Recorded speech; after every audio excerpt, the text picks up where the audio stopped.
हा ऐतिहासिक निर्णय असेल की जिथं दुकानं आता 24 तास राज्यात खुली राहतील।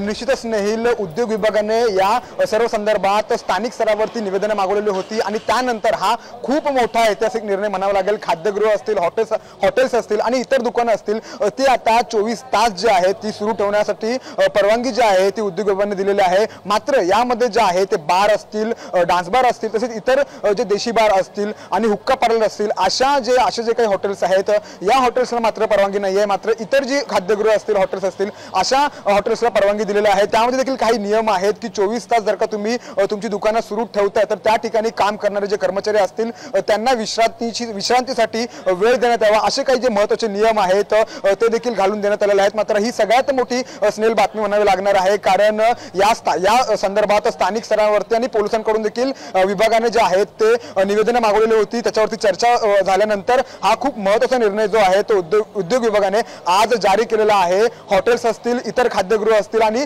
जी नॉर्मल दुकानं असतील, मॉल्स मधली ती दुकानं जी आहेत ती 24 तास खुली ठेवता येणार आहेत। मात्र डान्स बार असतील, वाईन शॉप असतील, इतर जे बियर शॉप असतील, तसेच हुक्का पार्लर असेल, यांना मात्र परवानगी दिलेली नाही। त्यांना ठराविक वेळेतच जी दुकानं आहेत ती बंद करावी लागणार आहेत। मात्र हा जो आता महत्त्वाचा निर्णय म्हणावा लागेल, कारण हॉटेल चालकांना ही आनंदाची बातमी म्हणावी लागेल, कारण